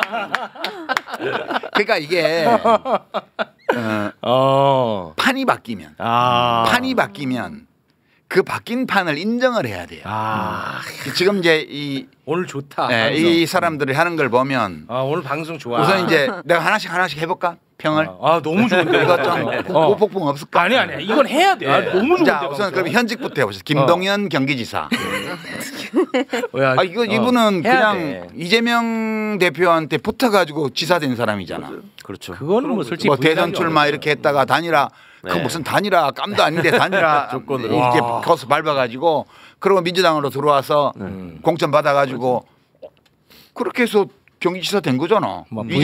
이재명 대표 지지자들이 그 경기도에서 대선 패배를 굉장히 분해하면서 김동연 지사를 엄청 밀어가지고 겨우겨우 이긴 거 아니에요? 맞습니다. 네.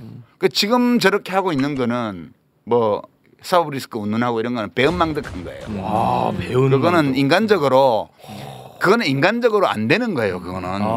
예, 그거는 틀렸고 제가 볼게는 그런 점에서. 야 오늘 세다. 경기도지사 해보니까 대통령 세다. 자리도 탐났나 보네요. 나야 좋지 뭐 오늘 방송. 그리고요. 그리고 이제 김부겸 전 총리께서는 김부겸 자기 자신의 역량을 넘어서는 자리를 이미 하셨잖아요.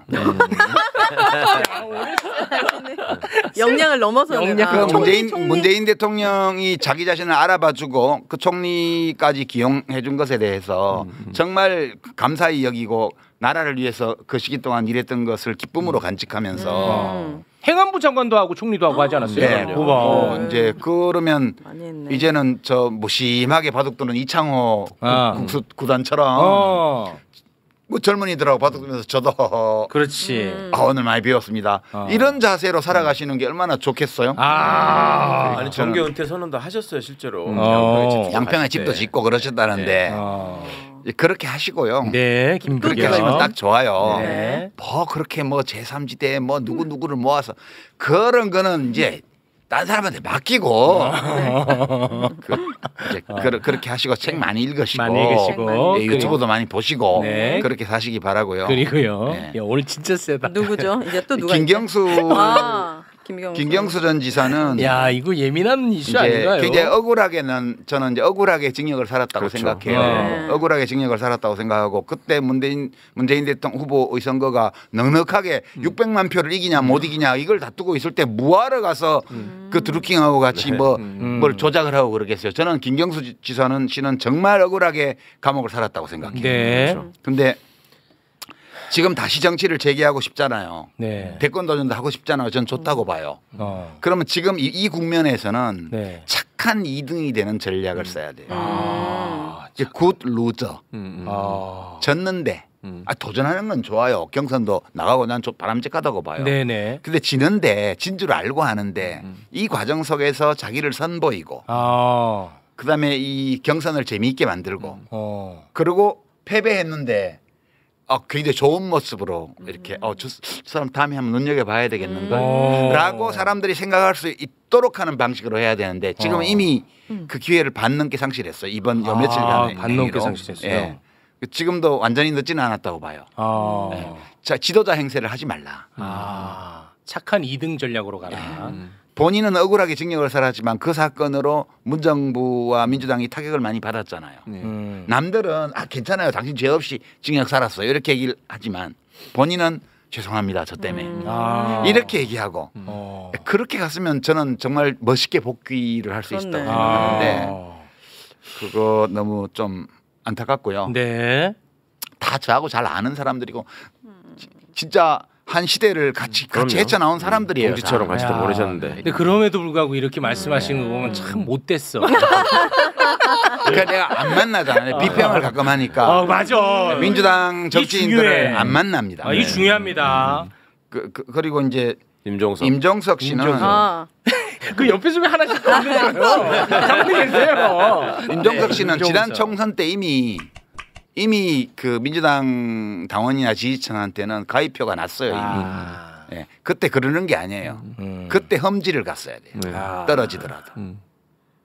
그러니까 자기 원래 하던 지역구에 다시 가려고 했다는 거는 당 지도부에서 말하자면 당시에 그 전략직으로 이미 선포를 해놓은 지역에 가서 깃발 꽂고 했기 때문에 그거는 당인으로서 하면 안 되는 일이었어요. 그때 이미 그 다른 직급을 모색해 보는 게 좋을 것 같아요. 직업을 직업을 아니 제일 독하게 하시네 이분한테. 정치가 잘 안 맞는 것 같아요. 아니, 제일 독하게 하시네 이분한테. 이미 안 맞아요. 안 맞아. 적성이 안 맞아. 안 맞아.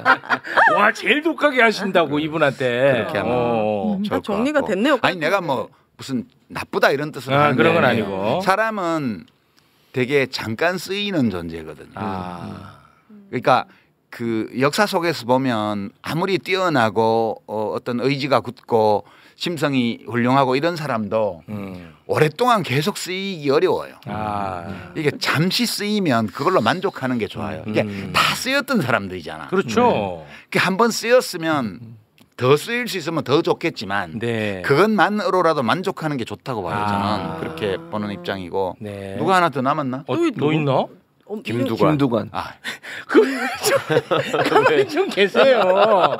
김두관. 난 다 만나는 사람들이라서 그래.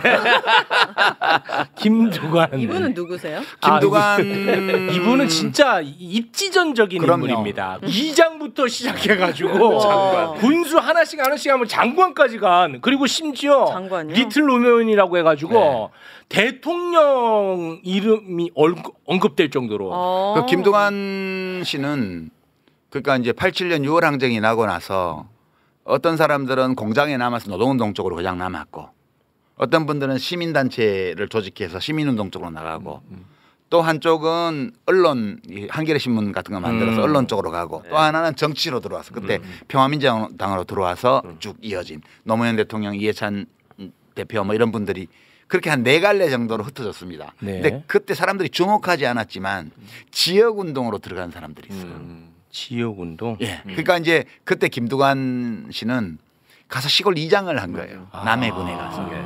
그거로 시작해서 지역운동을 시작을 해가지고 군수를 하고 그리고 이제 노무현 대통령이 발탁해서 행정자치부 당시에 지금 행안부죠. 장관을 하고 최연소 장관으로 첫 내각에 들어갔죠.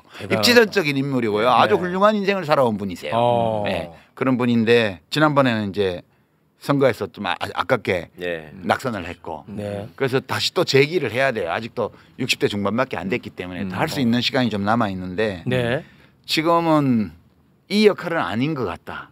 나는 그렇게 생각해요. 이 뭐 대권 이거는 대권은 아니다. 그거는 이미 대중의 평가가 끝났다. 네, 그거는 이미 이제 지난 과정을 통해서 훌륭하고 높게 평가해야 될 부분이 많이 있는 인생을 살았지만 지금 이 흐름에서 귀하가 그건 아닌 것 같아요라는 평가를 받았다고 봐야 돼요. 근데 너무 인정하기가 쉽지 않겠군요. 예, 그게 쉬운 일은 아닌데 아. 벌써 쓰였잖아요, 여러 번. 아. 그러니까 저는 과한 욕심을 내는 게 아닌가? 과한 어떤 의욕 이런 게 있는 거 아닌가? 좀 안타까운 마음. 다 안타까워요, 이분들은. 다 안타까워. 예, 다 안타까운데. 그렇죠. 다 훌륭한데. 예. 아, 근데 저는 진짜 화가 나는 건 뭐냐면 우리는 윤석열이라고 하는 시대의 거학과 함께 싸워왔단 말이에요. 그렇지. 그런데 항상 보면 선거 때만 나오는 정치인들이 있어요. 아, 그건 선거 때는 나올 수밖에 없지. 아니 선거 때 나오는 걸 뭐라고 하는 게 아닙니다. 예. 선거 때만 나오는 정치인을 뭐라고 하는 거예요. 거학과 싸울 때 뭐 했냐. 저는 그런 생각이 그러니까 들거든요. 그러니까 솔직히. 지금 말씀 유 작가님 설명하신 네. 그분들이 과연 아니 뭐 누구라고는 말하지 않았습니다. 네, 탄핵 정국이나 비상겸 선포 정국에서 정말 윤석열에 대해서 강한 비판을 하면서 앞장서서 싸워왔냐 이 부분에 의문이 있는 거잖아요. 아니, 그거는 이제 대중의 평가와 관련되는 대목이고 네. 그거는 뭐 우리가 잘 모르지만 뭘 했을 수도 있죠. 그래서 현실 감각이 자꾸 떨어진다는 지적을 해주시는 거고요. 그러니까 내가 펠레였는데 지금 현대 축구 전술에다 펠레 갖다 놓으면 아무것도 못 하거든. 뭐안 먹히겠죠. 근데 나는 계속 펠레인 거야. 그런 게 이제. 알겠습니다. 그 아까 그 윤석열의 검찰 칼을 활용한 수사에 대한 이야기를 하지 않았습니까? 그래서 저는 계속해서 똑같은 얘기를 많이 반복하고 있는데 윤석열의 검찰이 수사한 것들 있지 않습니까? 저는 이거 다 다시 들여다봐야 된다는 주장을 계속하고 있거든요. 이재명, 조국, 김경수, 송영길 등등 윤석열이 어떤 수사는 잘하고 어떤 수사는 못했을까? 저는 전혀 그렇게 생각할 수가 없거든요. 이건 제 생각이 어떤지 확인받고 싶습니다. 그러니까 이제 저는 저 검찰 공소장도 저게 완벽하게 증거를 가지고 합리적으로 쓴 것이냐에 대해서 의문을 늘 갖고 있어요. 네, 그러니까 공소장이 윤석열의 내란을 재구성했다 하더라도 네, 저기에는 뭔가 저거를 진행한 검사들의 뭐가 또 저기 숨겨져 있는 거죠. 그렇죠. 빼면은 우리가 뭐 이게 잘 써졌는지 못 써졌는지 모르지 빼면. 예. 그렇죠. 네. 그 우선 가나다라마와 사촉한 검사가 한 명도 없어. 좀 이상하지 않아요? 그러니까. 그러면 자연스럽게 이따가 또 김성훈 얘기도 좀 잠깐 할 네, 그 겁니다. 얘기예요, 지금. 네. 김성훈이 경호처의 역할이 하나도 안 나와 있습니다. 거의 묘해요. 묘해. 이 윤석열이 내란을 획책하는 과정에서 접촉한 모든 사람들이 경호처를 통해서 윤석열과 접촉을 했어요. 근데 저기에는 경호처 사람들이 안 나와요. 네. 그럼 왜 검찰이 경호처를 속 뺐지? 그거하고 연관해서 왜 경호차장 김성훈 경호차장 그 이벤트남 이벤트나. 이벤트남 구속은 왜 막지? 이 구속 영장을 왜 두 번이나 저렇게 그랬죠. 기각하고 네. 경찰 국수본에서 요청했는데 네. 그럼 왜 김성훈이 지금도 윤석열 뒤를 졸졸 따라다니게 저렇게 방치하고 있지? 그렇죠. 윤석열의 모든 동선에는 경호처의 누군가가 항상 같이 다녔는데 네. 왜 뺐을까? 그 합리적인 의심이잖아요, 이게. 그렇습니다. 매우 합리적입니다. 그 이제 경호처를 굳이 봐줘야 될 이유는 없지 않아요? 그렇죠. 그럼요. 예. 김성훈이가 뭐라고? 근데 자기 자신을 봐주는 거는 해야지. 늘 해야 되는 일이잖아요. 네. 그래서 뭔가 경호처를 털면 검찰 고위층 수뇌부가 다치는 일이 있는 것 같다. 그렇죠. 내란의 재구성에서 네. 축이 여러 개가 있는데 한 축이 완전 빠져 있다는 느낌이 드는 게 경호처예요. 경호처. 예. 아니 검찰은 뭐 없을 수도 있죠. 나중에 뭐 합수부 만들어지고 거기 합류하면 되니까 네. 천천히 했을 수도 있어요. 근데 경호처를 왜 뺐지? 네. 경호처를 빼주지 않으면 안 되는 어떤 절박한 검찰만의 사정이 있지 않을까. 아. 그래서 저는 심우정 검찰총장을 좀 의심해요. 의심한다. 아, 의심해. 예. 왜냐? 자꾸만 비화기 서버를 김성훈이가 접근 못하게 막고 있지 않습니까? 네. 예. 압수수색을 못하게 막고 있죠. 막고 있잖아. 그러면 검찰 입장에서는 이 아주 나쁜 놈이구만 하고 제일 먼저 잡아가야 되는데 얘를 구속을 안 해요. 안 해. 이거는 저는 검찰을 의심할 충분한 사유가 되고 이것은 뭐 특검도 통과가 안 되고 그러니까 검찰을 수사할 방법은 없죠. 네. 그러나 조기 대선을 하게 되면 정권을 바꾸고 나면 특검을 해서 이것까지 포함해서 이제 이 주요 임무 종사자들만 저기서 다루고 있는데 더 넓게 퍼져 있는 숨겨져 있는 뿌리들 여기까지 전부 파내는 날이 올 것이다. 반드시 오죠. 반드시 온다 이거죠. 반드시 오죠. 정권 교체가 되면은 대통령이 거부권 행사 안 할 테니까. 그럼요. 바로 특검은 뭐 당연히 출범하는 거죠. 그리고 검찰 조직 내에서도 그 조직의 특성상 진해 조직의 이익을 위해서 또 지 개인의 영달을 위해서 심우정이가 뭐였고 대검 차장은 뭐였고 나불나불 하는 애들이 나옵니다. 그때 되면은 그때 왜 수사를 못했고 뭐 이러면서 지금은 우리가 할 수 있는데 왜 못하게 하냐고 그러고 그래요? 나올 거예요.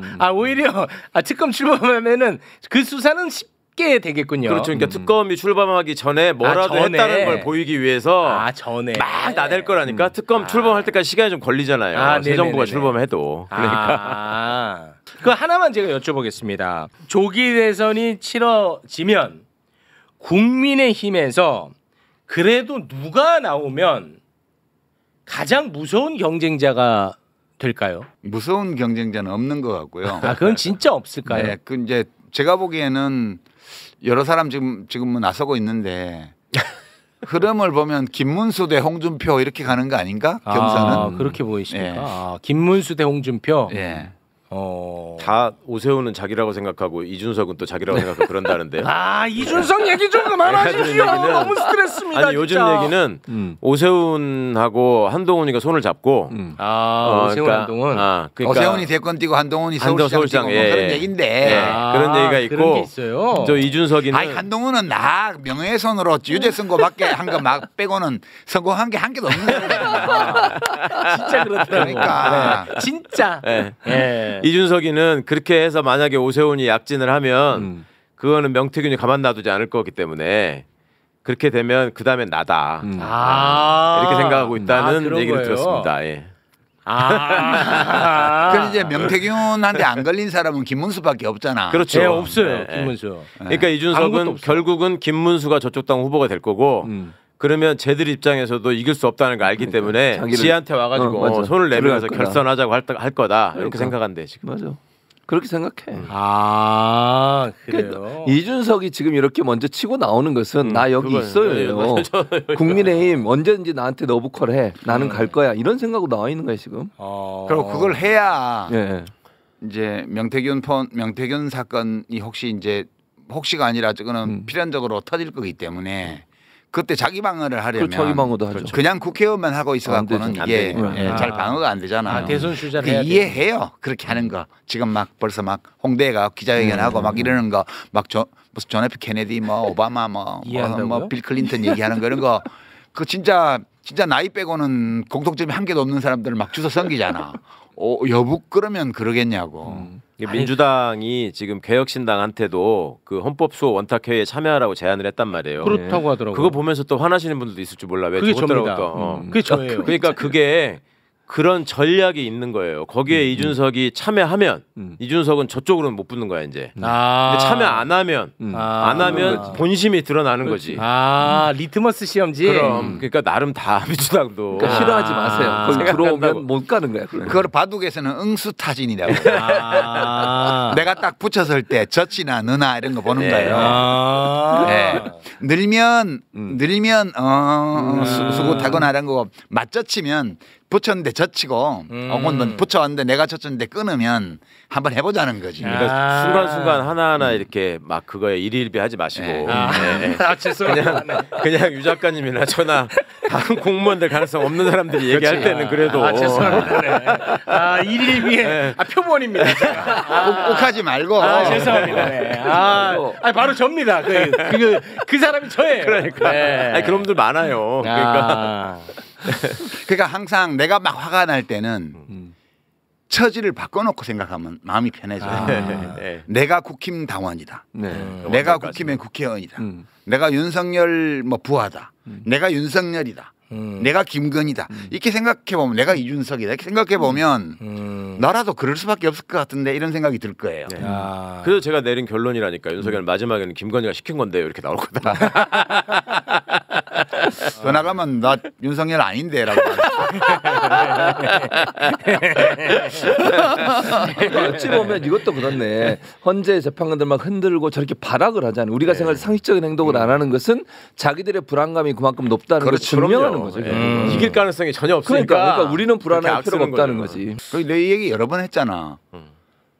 그게 응징의 시간인데 빨리빨리 응징이 안 된다고 화내지 말라고 조급해하지 말고. 왜냐하면 이게 권력자의 친위 쿠데타였잖아요. 그렇죠. 현직 대통령이 벌인 친위 쿠데타였는데 그러니까 힘들어. 간단히 제압이 안 된다고. 그렇죠. 앞으로도 계속 울퉁불퉁한 일이 더 뭐가 있을지 몰라요. 네. 이제 그때마다 자꾸 화내고 욱하고 이러면 나만 손해야. 네, 맞습니다. 네. 따지고 보면은 지금 윤석열 세력 중에 군대 빼고는 다 그대로거든 지금도. 맞아요.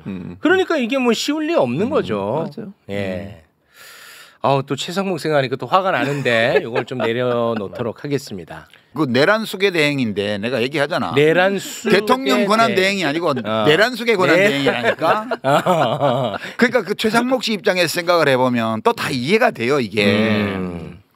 이럴 수밖에 없는 게. 이해가 된다. 동의한다는 건 아닙니다, 여러분. 열심히 계산해서 나름 그래도 플러스가 되는 쪽으로 계속 가는 거예요 최상목도. 네. 그래서 이제 이분 남는 헌법재판소에서 야 이거 위헌이야 권한쟁의 심판 결과 나오면 내가 보면 임명해.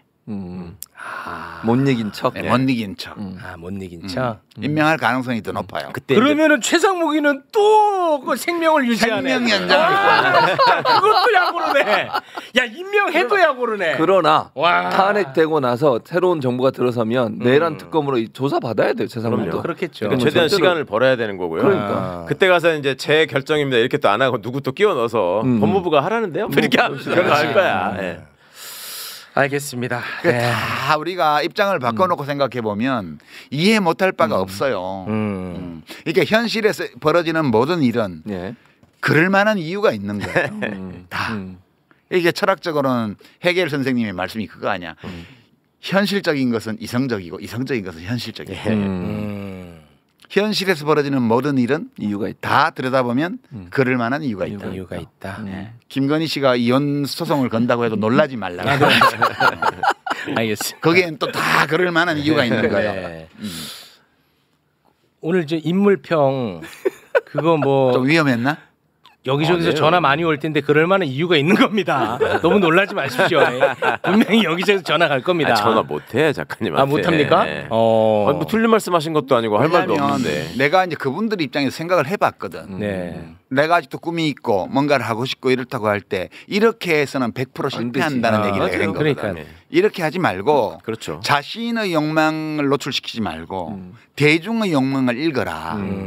그리고 아니, 정말 대중들이 피가 되고 살이 되는 느끼기에 말씀이지. 저 사람은 자기 자신의 욕망이 아니라 나의 요구를 실현해주기 위해서 애쓰는구나 라는 느낌을 갖도록 해줘라. 네. 운이 따르면 한번 자기한테 기회가 올 수 기회가 올 있고 것이다. 그렇게 해도 운이 안 따르면 또 안 올 수 있고 예. 그거를 받아들여야 돼요. 이게 참 내가 여기까지인가 보다 이게 안 되는 거 그게 같아요. 안 돼. 그게 안 돼. 내가 볼 때는 그게 안 돼. 이것도 딜레마예요. 좀 더 가실 수 있는 분 같이 보이는 분들은 난 그냥 여기까지야 이러면서 계속 있고. 맞아. 아닌 사람들은 자꾸 진짜 맞아.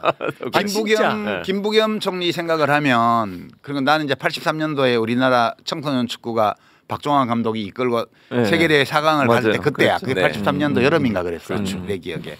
그때 김부겸 선배가 뭘 하고 있었냐면 경북대 후문에서 복사집을 하고 있었어요. 아, 예. 그러니까 내가 군대에서 제대해가지고 그 형한테 밥 얻어 먹으러 놀러를 갔어. 오.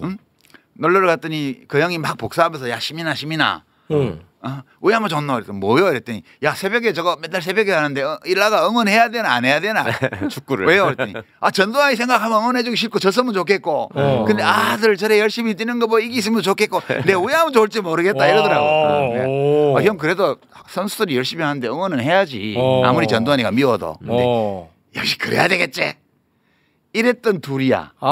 눈물 근데 난다. 그 형님은 국무총리도 하셨고 나는 장관도 했잖아. 네. 이만하면 인생에서 정말 축복받은 거지. 그렇죠. 세속적 기준으로 보면. 그럼요. 더 일을 하라는 그런 신호가 대중으로부터 오고 내가 그럴 형편이 되면 할 수도 있지만 또 안 해도 그만 충분하잖아. 그럼요. 근데 그런 생각을 하면서 나는 그 김부겸 총리를 생각을 하면 늘 1983년도 경북대 후문의 그 복사집에서 나누었던 대화를 떠올리곤 해요. 네. 참 좋은 형이거든. 네, 좋은 분이죠, 진짜. 네, 근데 지금 이건 아니라는 거지. 이거는 대중의 소망을 거슬러 가는 거예요. 그래서 내가 이렇게 야 그러면 야 시민아 그러면 내한테 전화해서 얘기를 하지 와 그렇게 공개적인 장소에서 말하는. 그건 형님이 공개적으로 하니까 나도 공개적으로 하는 거야. 아니 진짜 말씀하신 분 한 분 한 분이 개인적으로 보면 참 성품이 좋고 근데 김동연 지사님하고만 깊이 얘기를 못 해보고 안 친한 사이인데 진짜 다 좋은 분들이에요. 참 안타깝지. 형님이 내한테 전화해서 오야무전 눈물이 왔으면 내가 조용히 형님한테 얘기를 하지. 야 진정성 있으시네. 뭉클하다 뭉클해. 그러니까 뭐 저는 그게 비판이라기보다는 그분들이 정말로 작가님 얘기를 듣고 본인을 돌아볼 수 있는 기회가 된다면 또 다른 뭐 큰 인물이 될 수도 있지 않겠어요. 그러니까 이거 매불쇼 이 부분 딱 떼가지고 네. 좀 주세요. 그 주변에 계신 분들 네. 혹시 보시면 저 유시민이 좀 못된 놈이어서 형님 총리님한테 이래 얘기하던데요.라고 해서 좀 전해주세요. 알겠습니다. 오늘 진짜 파장은 중요한 얘기였어요. 파장은 제일 클 것 같아. 이렇게 오늘이 진짜 정말? 왜냐하면 이 실명이 워낙 많이 들어가가지고 와 쉽지 않을 것 삐처리해. 같습니다. 왜 삐처리합니까? 삐처리해도 다 알아. 내가 무슨 공소장입니까? 왜 우리가 삐처리합니까? 공소장처럼 가나다라마로 아니. 네. 있는 그대로 내보내도록 하겠습니다.